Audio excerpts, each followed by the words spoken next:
I'm sorry, Jay. I'm sorry. I can see how that would affect your Christmas. I made that whole thing up. What? I'm sorry. I guess I just wanted to seem interesting. I guess there's a real danger of that on this show. There's a pressure. Well, yeah, people come out and they've run out of anecdotes, you know, and they just start making stuff up. Yeah. Like that Neil Armstrong guy. Have you seen him on the talk shows? Neil Armstrong, you mean the first man to walk on the moon? Talk about a fish story. Yeah. Man, and they're buying it. Oh, yeah. Humanity must endure. A virus? They're buying it. They're buying it. Chillingly plausible indeed, Joe Morgenstern of the Wall Street Journal. The Wall Street Journal. Wall Street Journal.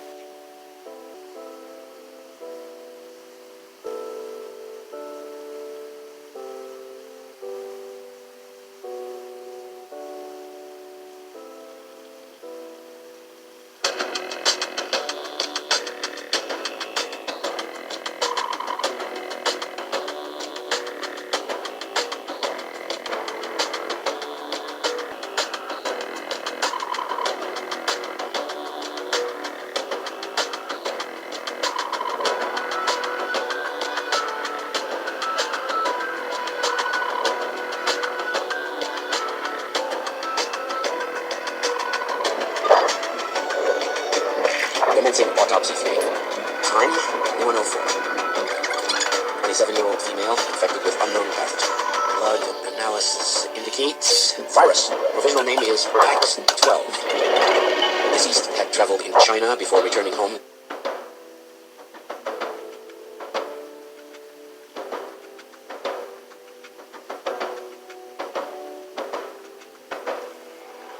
Thank you for joining us. I'm Don Lemon. Right now, so much of the world is just in shock and disbelief, trying to process what has happened today and make some sense of this gigantic loss. Here's what we know right now, and even though it has been several hours, it is still stunning to say the words that Kobe Bryant, the legendary NBA star, is dead tonight. His adorable 13-year-old daughter, Gianna, known as GJ, also dead tonight. 7 other people, a baseball coach, a pilot, all dead.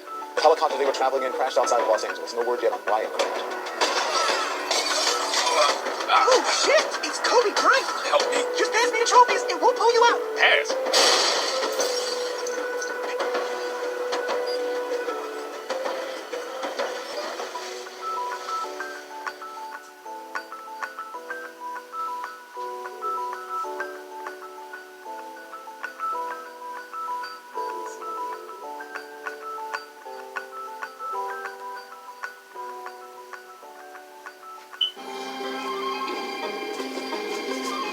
Please don't tell the supervisor I have the flu. I've been working with a shattered pelvis for 3 weeks.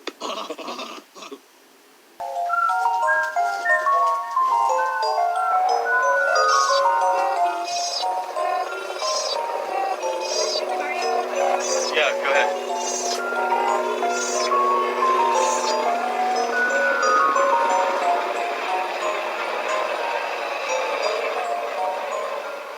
And again, that is not including everyone. Industry after industry is unraveling here in America. Economic bubbles are bursting while people on the television continue to tell you and I everything is okay. Everything's great. The stock market is booming. They don't understand, or they don't want to tell you that there is no relation between the U.S. economy and the stock market. They are completely two different entities, completely detached. But again, these people on the television continue to tell us everything is going to go back to normal. Things were not normal before, and they certainly are not going back to normal. Normal is gone, ladies and gentlemen, and coming back for a very, very long time. You're too negative, you're doom and gloom. These people, these are the people I really, really worry about, because they are not looking at the facts. You know, how blind are people here in America today? The clouds are overhead, and yet they believe there's no storm. They don't want to believe it. I think many of these people are so scared and unprepared that they just cannot and will not believe what is happening. And I believe denial is going to get a lot of people really hurt. Denial. It's a powerful emotion. Denying something of reality. And you, like I'm a very optimistic person, but I'm just reporting the facts. I'm reporting reality. I'm reporting the true weather of this economy. But what's going to happen is going to be more brutal and more horrific than anybody could even imagine. We're preparing, it's going to be a tough time for everybody, period. But if you're preparing, putting the odds in your favor right now, you're going to lessen the blow, and there is going to be huge opportunity during these times. And many people are going to choose to follow the television, follow the politicians, follow the stock market, follow the illusion, and they are going to be led to slaughter. Especially people who have pensions, people who have retirements, people who have businesses. How can you not be obsessed with what is happening right now? This is the biggest game in U.S. history, and you should be in it. You should be a part of this. Get in this game, put some skin in the game. That reality goes away. This is the time to be awake, to be preparing, and to be getting ready for the biggest economic tsunami the world has ever seen. It is taking no prisoners. Everybody is susceptible to this tsunami. I'm going to repeat them today. New York City just reported that it had an unemployment rate of 20% during the month of July. New York City. 83% of all restaurants in New York City were unable to pay their rent last month. This can happen in New York City. It can happen where you live. In 2020, the state of Louisiana lost twice as many jobs as it did after Hurricane Katrina. 52% of all renters in the state of South Carolina are at risk of eviction. And we're looking at 250,000 people at risk of eviction in Las Vegas next month, September. 27% of all Americans did not make their rent or mortgage payment last month. Here's another one. Americans now owe more than $21 billion in unpaid rent. You know, this should concern every one of you. Even if you have a job today, even if you're financially comfortable, this should concern every one of friends and family members that are going to land up homeless, losing houses, losing jobs, needing food. And, you know, we must ask ourselves, are we going to help our family members, our friends? But why didn't they heed the warning a couple years ago when you were telling all of them to put some food away, put some money away, put assets away? Don't take that vacation to Hawaii or that vacation to Las Vegas or that vacation to Europe. You know, put that money away for a rainy day. According to the Mortgage Bankers Association, the delinquency rate on residential mortgages increased by 386 basis points last quarter. You and I, how great. But they're telling you and I how great the housing market is. U.S. bankruptcies are at the highest levels in 10 years, and they are expected to surge. Heed the warning, ladies and gentlemen. For companies with more than $1 billion in assets, projected that there will be a record number of bankruptcies in 2020. World trade has plunged to the lowest levels on record during the month of June. 23.4% of hotel mortgages are 30 days or more delinquent. And I can tell you, in my area, which depends on tourism, we have lots of hotels here, big ones, the big chains, Hyatt, Hilton, Marriott, small privately owned hotels, and they are being vaporized. American Airlines is laying off 19,000 employees next month. 31% of U.S. workers that were brought back to work after being laid off have been laid off a second time. Does this sound like a V-shaped recovery to you? Does this sound like an economy that is bouncing back? We just lost another 1.1 million jobs last week. We got those numbers on Thursday. 23 weeks, just complete hemorrhaging of jobs. 23 weeks, 58 million Americans filed unemployment claims. About half of all U.S. workers that have been laid off believe that their job losses are permanent. Reality now coming to America. What are these people going to do? Reality. How long can the U.S. government continue to just send out stimulus checks, which everybody's waiting for, unemployment bonuses, which millions are waiting for? When we talk about unemployed, there are many people who are not even eligible for unemployment, who cannot get it. People who have been waiting 3 months still haven't gotten it. How many people are we not counting in these numbers right now? You know these numbers are manipulated. They're telling you unemployment right now is only 10.2%. If you believe in that, you believe in the tooth fairy. The IRS is projecting that it will receive 37 million fewer W-2 forms for this year than originally anticipated. Over the last 23 weeks, more than 58 million Americans have filed new claims for unemployment benefits. And again, that is not including everyone. Industry after industry is unraveling here in America. Economic bubbles are bursting while people on the television continue to tell you and I everything is okay. Everything's great. The stock market is booming. They don't understand, or they don't want to tell you that there is no relation between the U.S. economy and the stock market. They are completely two different entities, completely detached.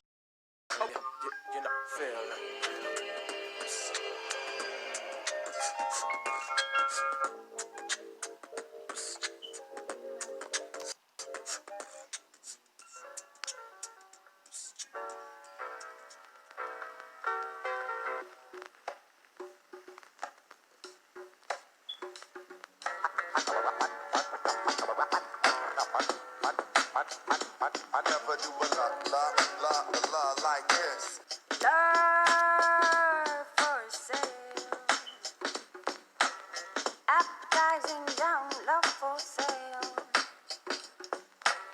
If you want to buy my ways, follow me and climb the stairs. Love for sale. Love for sale.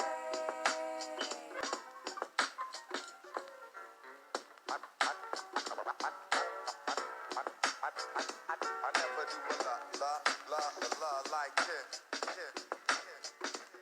I'm appetizing young love for sale.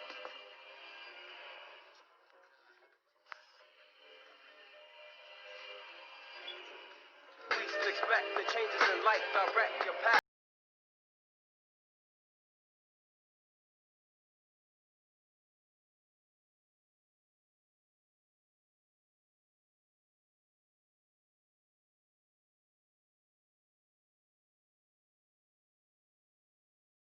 Viruses are not the evil organisms floating in the air waiting to be breathed in by susceptible humans. Viruses are not even living organisms. They don't move by themselves, they don't reproduce, they don't mutate. They are manufactured in the human body in response to toxicity, to deal with toxicity. It's the opposite of what they've taught us. They're like dustbin men. No, whenever there's rubbish, it sends out the dustman to deal with it. It sends out the dustman to deal with it. Viruses work in exactly the same way. It's not like a microbe. It isn't like a microbe at all. They are protein waste products in solvent solution. And they can have animal tissue in them. Now, you cannot transfer animal tissue of that nature, any kind of an animal flu. Well, let me explain what a flu is. A flu is a solvent detoxification. A cold is normally a bacterial detoxification where microbes eat damaged tissue that is of a waste product, and when they consume that tissue, they can consume about 50 times their weight in 24 hours, and they have a waste product of about 1 to 5%. So that's like you eating 50 pounds of food in one day and having a 1 to 5 pound waste product to deal with the next day. That's a good janitor. Yeah, really? So we want colds. Now, flus occur when people are so toxic that bacteria cannot help break down the toxic waste products because there's inorganic substances like chemicals from pesticides, inorganic fertilizers, food additives, Pepsi-Cola, all those sodas which are just chemical, they have nothing to do with food. When those chemicals get in the body and saturate the body and they destroy the bacteria, then our bodies have to make a solvent or many varieties of solvents to dissolve tissue. So the body may make about 300,000 types of viruses that are specific to a specific tissue within a particular cell, so that the whole cell integrity isn't disrupted. So the whole cell doesn't die. It's just cleaning out, let's say, the veins in a particular area of the cell, whether it be the veins for neurological functions or lymphatic, which is cleansing, or the blood itself within the cell. So those are specific cleansing viruses for specific areas in the body. Now, no time does it ever get to the point where you have more than, let's say 3 viruses at a particular time in any particular body. Okay. Now, when we talk, if you're in a laboratory looking at it, there's nothing live there. You've got soaps, you've got solvents, just like we have soaps and solvents to dissolve grease off of your garage floor from your car. Now, what happens when you use a solvent, you use water in relationship with it because water is the main solvent on this planet. It rains, dissolves rock, plants can eat.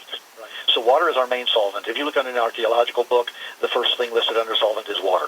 Right. So we mix a compound of proteins or chemicals which, with water, create a dissolution of substance. And in this particular case, let's say the swine. So you're talking about a specific tissue of a pig. And, of course, a pig is not going to have a virus unless it is so toxic from poor feed and vaccines and all kinds of medication that it can't use its natural bacterial cleansing. And that obviously is happening because if you've ever seen animal husbandry, how it relates to swine, I mean, they feed them garbage. They literally feed them, garbage. Everything that people throw away and is rotten, they feed it to pigs. However, they cannot cross species. So how did we get swine flu then? It's been made in a factory and injected. Okay. So in theory, a virus, first of all, there are good viruses, obviously, as you just All described. viruses are good viruses. All right, so they're obviously necessary responses to something that's happening biologically in us. Correct. And so... Viruses have no nucleus, there's no respiratory system, there's no circulatory system, and there's no system. Viruses are not alive. That's like saying Tide soap is alive. Okay. They're not alive. They are solvents. They are soaps. Well, what's happening is, like I said, we have colds, which are mainly bacterial, which go in and feed on toxic tissue that's been damaged. Waste products that we don't eat well enough, we don't eat all raw, and therefore we accumulate toxicity. So bacteria have to come in and eat that waste products because we can't keep up with all the waste. Okay, so that's what a cold is. Okay. A flu is mainly viral. Some areas of your body may not be so contaminated that the bacteria, natural way that we cleanse with bacteria when we're overloaded with toxicity or waste products, bacteria will help us. But when we are so toxic that the bacteria are poisoned by the tissue from chemical inundation, then we have to make solvent. Each cell makes a solvent. Gotcha. Each cell makes a soap to help clean itself. Okay. And it's a union. It's like a factory. Particular cells get together and say, let's make this for us to help clean us. So they're making a soap to do that. So there's nothing dormant about it. It's just that when the accumulation of waste is so great, and you can't use bacteria, then the cells make a solvent. There you go. Okay. And that's a flu. That's a virus. Everyone has the coronavirus and every other virus or bacteria you can possibly ever catch, because your body manufactures viruses and bacteria to deal with toxicity and dead and dying tissue. Viruses do not cause disease. They are a consequence of the body dealing with the disease or the toxicity. Non-living material can never become living by any process. Non-living material cannot reproduce or mutate, and we've just been spun a different story for the real process. An analogy might be if they convinced us that white blood cells cause infections.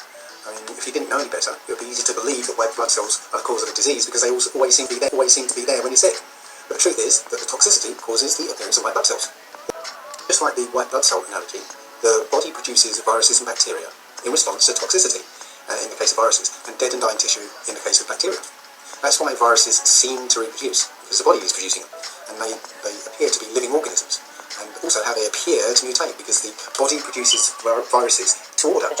Orchestrated to bring chaos to countries, to destroy the country.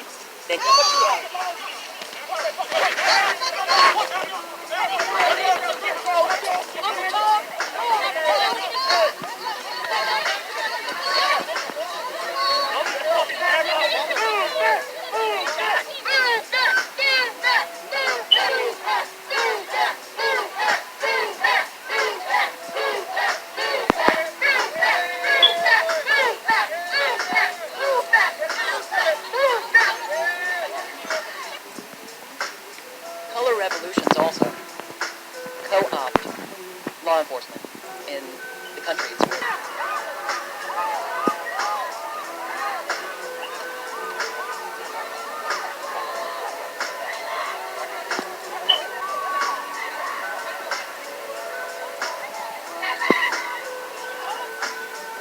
It's the chaos. Abject chaos.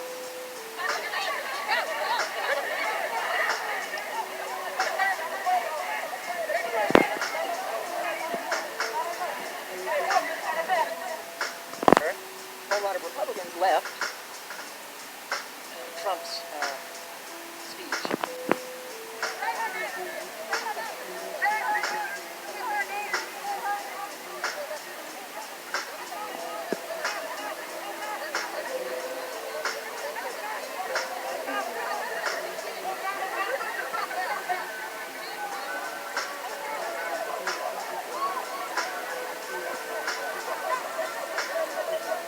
No way.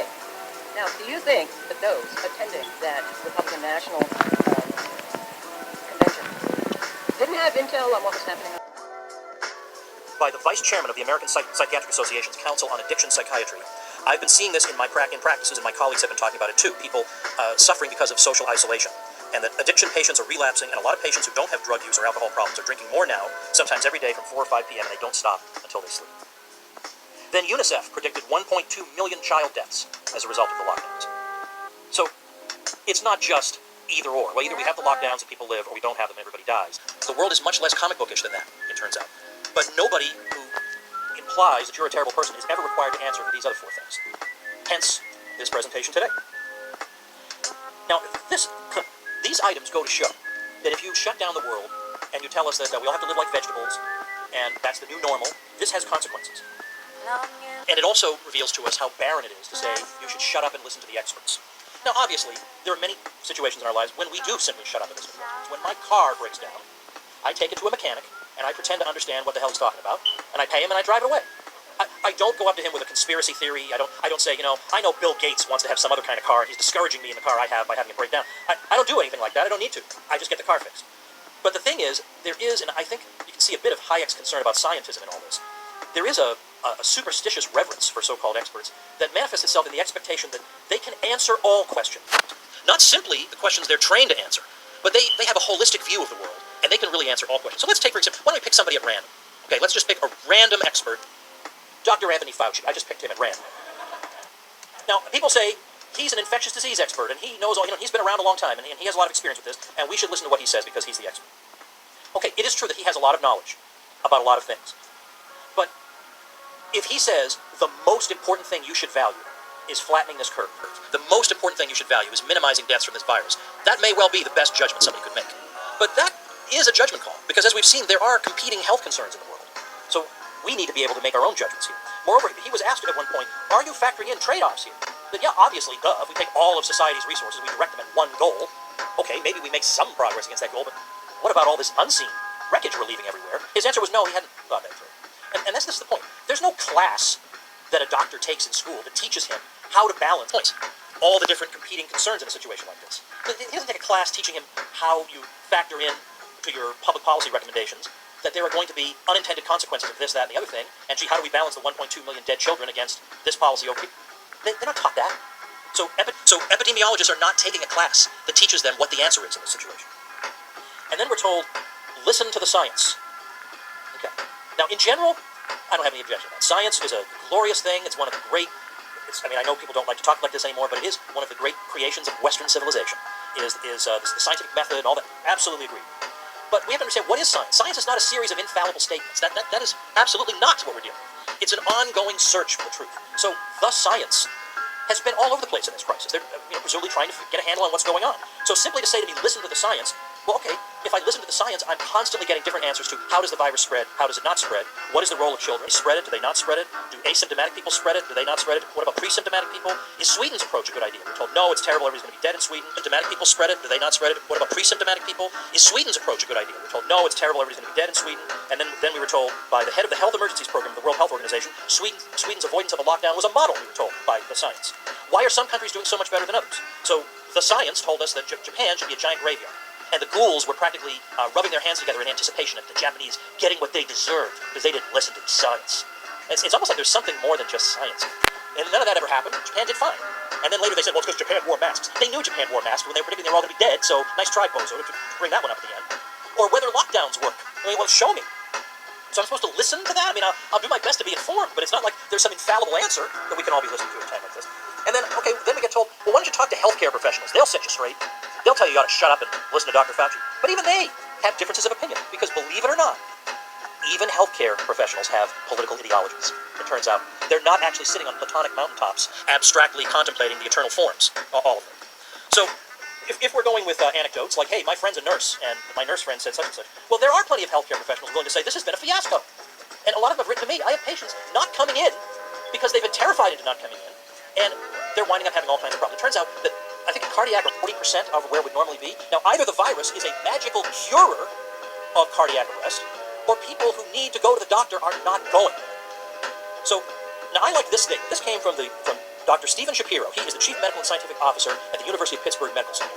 Now, I took him as being, frankly, a little ticked off by the exaggerated accounts of what was surely going to happen in his area. Surely going to happen in his area. And then nothing approaching it happened, even though they prepared everything for it to happen. They're sending other patients away. They got everything ready. Not even a tiny fraction of it occurred. Yeah, we're opening back up to let sick people come back in. So this is Stephen Shapiro. These are some excerpts. We indeed saw a steady stream of patients, but never, quote, surged. At peak in mid-April, COVID occupied 2% of our 5,500 hospital beds, 48 of our 750 ventilators. Subsequently, admissions have been decreasing, with very few patients now coming from the community, almost all now being from nursing homes. Of note, in the 36 UPMC-owned senior facilities, we have had 0 positive cases. Our outcomes are similar to the state of Pennsylvania, in general, where the median age of death from COVID-19 is 84 years old. I might add, by the way, that the general statistic for the United States is that the life expectancy is about 78, and the median age of COVID-19 victim is 81. He says the few younger patients who died all had significant pre-existing conditions. Very few children were infected who died all had significant pre-existing conditions. Very few children were infected and none died. Minorities in our communities fared equally as well as others, but we know that this is not the case nationally. In some, this is a disease of the elderly, sick, and poor. We are now actively bringing back our patients for essential care following CMS guidelines. To assure a safe environment, we use adequate PPE and test all, even asymptomatic preoperative patients for active viral infection with PCR. To date, 0 out of 1,000 tested. 3 of 500 are positive in Central Pennsylvania. Our community prevalence is low, which we will soon confirm with antibody testing. And now, here's what I like the most, some humility. Despite rapid progress, there are critical gaps in our knowledge, as well as selective use of what we know. For example, we don't know why many who are infected never develop symptoms, while other seemingly similar patients get very sick. Crowded indoor conditions can be devastating in nursing homes. While on the USS Theodore Roosevelt, 1,102 sailors were infected, but only 7 required hospitalization, with 1 death. This contrast has significant implications that we have not embraced. Epidemiologic prediction models have performed poorly, often neglecting critical variables. Formed poorly, really considered that we know that coronaviruses are seasonal. Hope is not a plan, but it is quite possible that the virus is not very healthy in the U.S. Seasonality is rarely considered, yet we know that coronaviruses are seasonal. Hope is not a plan, but it is quite possible that the virus is not very healthy in the U.S. right now. The question before us is what will happen as we reopen society and how should we manage it? For New York and a handful of other cities with high case rates as a result of density, travel, and socioeconomic issues, they must open up in a measured, stepwise manner with extensive testing, tracing, and treatment. But for the rest of the country, as people come out of their homes cautiously and safely, if we protect our vulnerable seniors, particularly those in nursing homes, we should be able to keep case rates low, buying time for potential resurgence as we bolster our supply chain and find effective intervention. COVID-19 is a disease that ravages those with pre-existing conditions, whether it be immunosenescence or aging or the social determinants of health. We can manage society in the presence of this pathogen if we focus on these pre-existing conditions. And now here comes the health consequences of lockdown. What we cannot do is extended social isolation. Humans are social beings, and we are already seeing the adverse mental health consequences of loneliness, and that is before the much greater effects of economic devastation take hold on the human condition. In this particular case, the problem we're not going to be able to fix in the short term is the complete eradication of the virus. The problem we can fix is to serve and protect our seniors, especially those in nursing homes. Now, again, when you try to raise points like this, you get told by people, well, I know somebody who died who was only 37. And that's true. I believe that the statistic below age 50 in the U.S. deaths is something like 9,000 have died. So it's nothing to shake a stick at, but comparable to suicides, accidents, whatever, in that age group. I remember distinctly the New York Post ran a story about a 20-year-old who was given the all clear, they said, and then he died of the virus, of COVID-19. And they said, what a tragedy. Paragraph 10 tells you, by the way, he had leukemia. But yet people walk around with, I knew a guy, and these are the pro-science people, right? We're the pro-science people, and we're going to argue from anecdote. I heard there was a 20-year-old guy. This is like saying men are generally taller than women. And coming back, what are you talking about? My wife is 6'1". What is that? Like, you're not even entitled to get into, like, you need the prerequisites for Science 101 if you're...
like to tell everyone listening and watching today, especially young women who are interested in space? First of all, we don't want to take too much credit because there have been many other female space rockets before us. This is just the first time that there have been two women outside at the same time. Zero G. The hair does not know which way down is. There you go. There you go. Yep. Yep, that's absolutely true. I think our special effects are a little bit better up here, maybe, than in the movie Gravity. Yep, that's absolutely true. I think our special effects are a little bit better up here, maybe, than in the movie Gravity. But for me, I was really surprised that not only did my hair not float sideways, it actually just goes straight up, which makes sense in retrospect, but you don't really even expect that much. But of course, there is no sideways in space if there is no down or up. So, Like you're in a studio, maybe in Omaha, Nebraska or something. The shot is so clear. Is this a hoax? Are you really in space still? The shot is so clear. Is this a hoax? Are you really in space still? I don't know. We're going to have to do something for you. Oh, yeah, watch this. Oh, yeah, I can do that. Watch this. Can everybody float around for it? That was really cool, Chris. Look at her. I think Sandy's hair is pretty much a dead giveaway.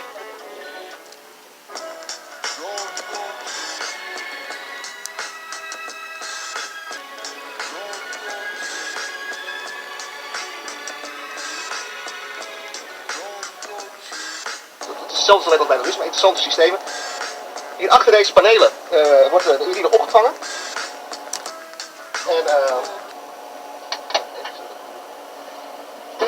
En